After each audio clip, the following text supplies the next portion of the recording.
America's and Russian and China alliance coming together to build a nuclear platform out in space to deter this incoming blast coming from a supernova. And this was the end of the world, of course.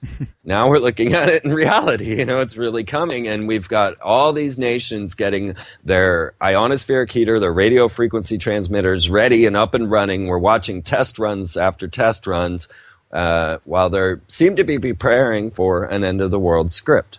And the new Messiah is stepping forward, and everyone will follow him now as well. It's like, what is going on here?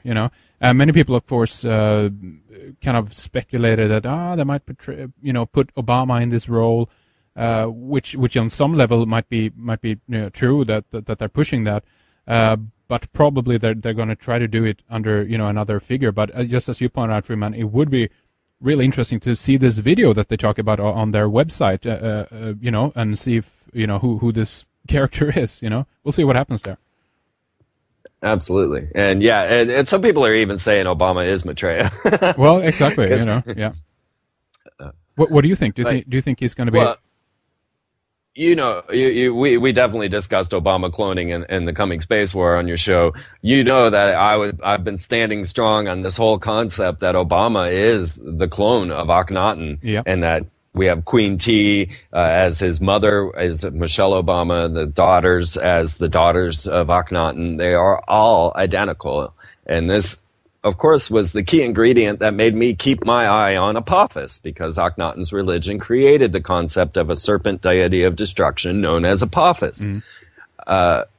So I've stood my ground on this one, taking somewhat of a beating, but also people just being completely astounded by this, because now we have, of course, Russia announcing that they need to save the world from Apophis.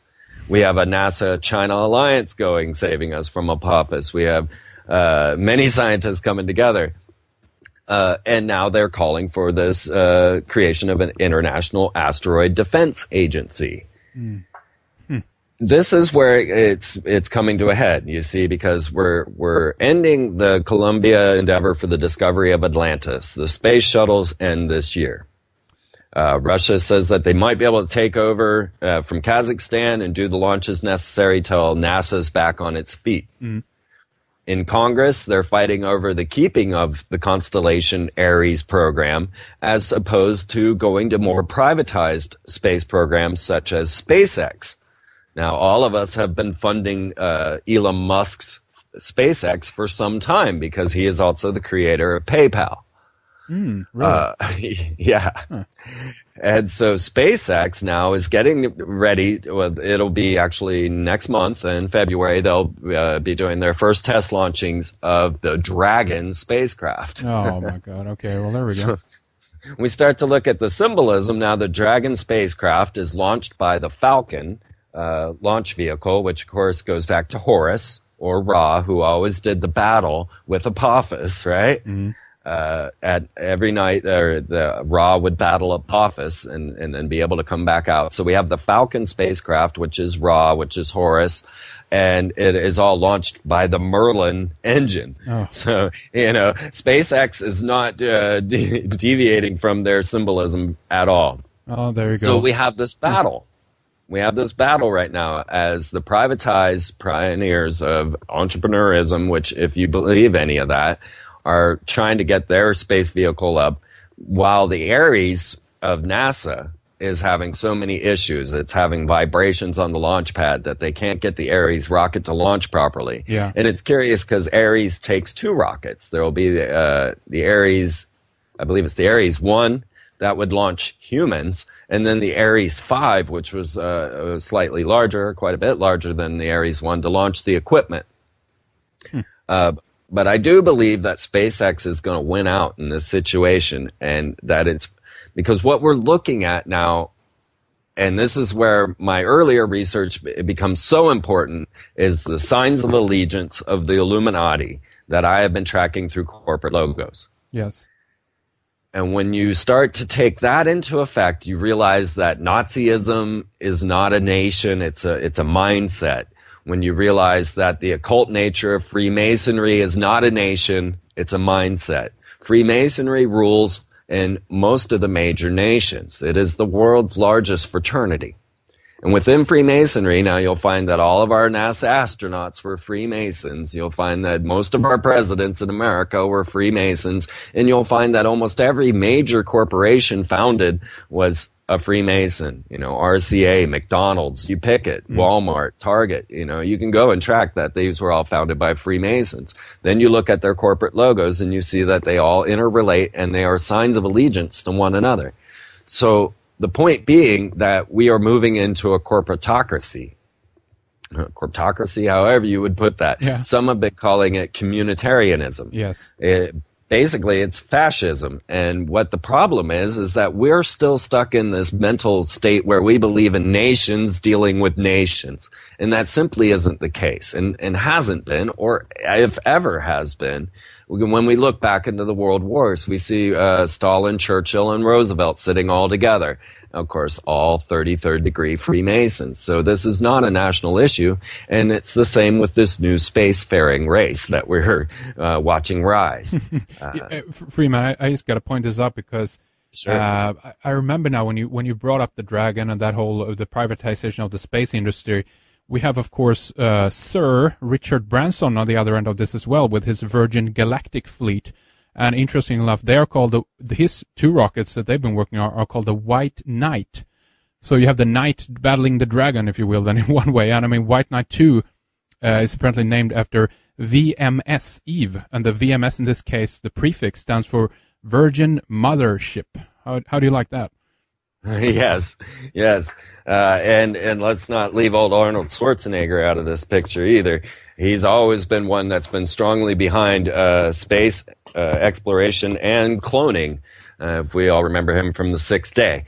Arnold Schwarzenegger came out and was saying, yes, spacecraft 2, or what do they call that? The Virgin spacecraft. The White Knight? Right. Well, they were calling it. Sorry, I was trying to look it up, but I have so much Space Force news. They were calling it Spaceship 2. Mm-hmm. And but so Arnold Schwarzenegger was the strong proponent for this whole Spaceship 2. He went out, and what we're talking about is Virgin Galactic. Yes.